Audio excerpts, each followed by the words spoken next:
All right, so as you can see on my screen, a heavy protest happened today in Bayelsa. A very heavy protest as a result of the killing by the SWAT police in Bayelsa that led to the buying of this boy named Ayama Daniels. Now, the story behind how they killed this guy is just so crazy and so sad. You know, it's just so sad.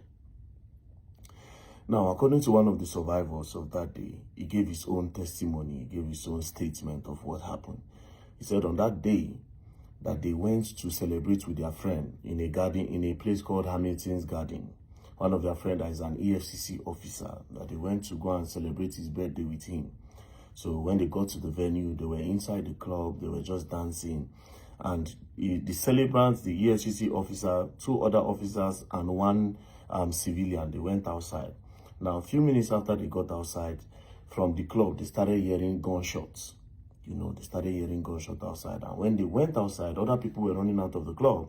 And when they went outside, they noticed that it was their friends. The celebrant, who is an EFCC officer, another two other EFCC officer, and one civilian that was arrested by the SWAT team. Before they arrested them, the EFCC officer told the SWAT police that I am an EFCC officer, you understand? They said, no, you are not, you are impersonating. So they searched them, they didn't see anything.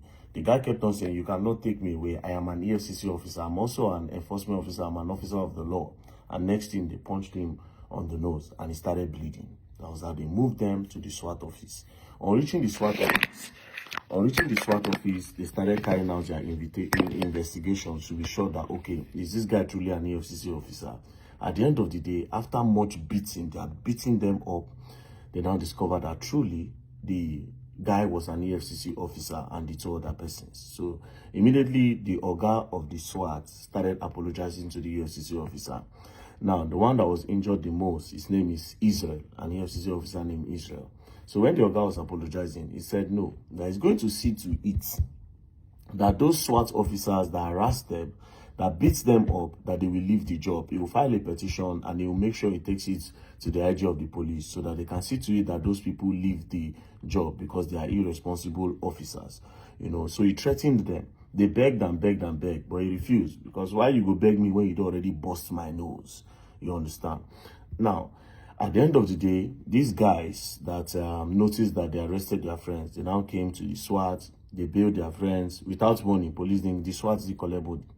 So the guys still threatened that he will make sure those people leave the force. That was how they drove in their Lexus, their RS350, and they left. Now, they went back to the club to see if they can continue partying. But when they got to the club, the atmosphere had changed because a lot of people have left the scene. So they say, okay, you know what, let us turn back. So that guy, Israel, the Israel that threatened that he was going to report to the IG of police and make sure those guys are dismissed, he now took an Uber and then he left them. So this guy, Daniel, wearing the same color of shirt with Israel that threatened the police to go and report to the IG so that they will be dismissed. They were wearing the same shirt. So when the guy alighted, that was how Ayama Daniels now went to go and sit down where Israel was sitting. The both of them were wearing red shirts.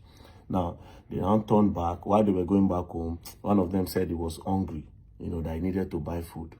When they pulled over, immediately they just turned and they pulled over. That was how that SWAT truck just bracketed them. The SWAT van bracketed them and then they opened fire.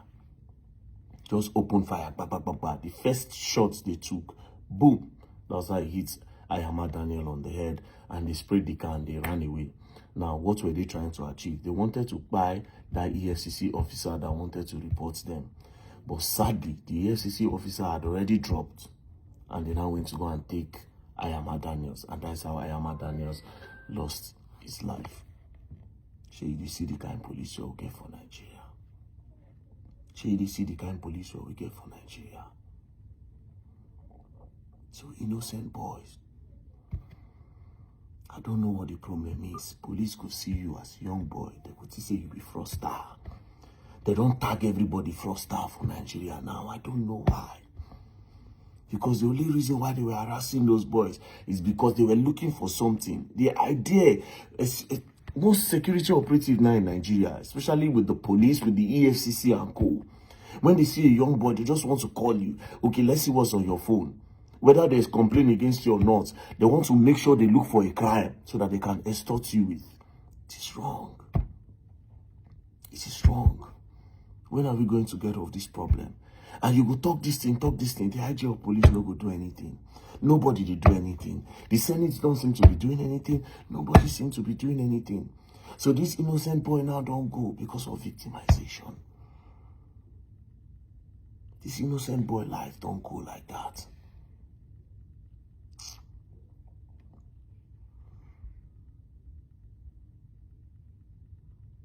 And next thing now, the sad part of everything, we say, these guys now, where they go carry out this act.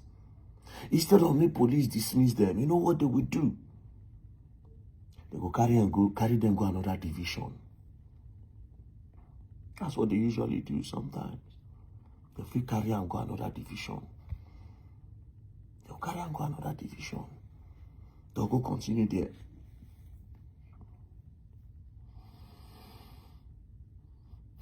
For the past how many days now for Nigeria, people just say police brutality. Just a few days ago, NSAS was also trending.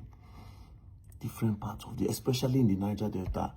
Now, Niger Delta, now police don't buy people pass for the whole country. Niger Delta region. Because they don't tag almost all the boys there. Fraudsters.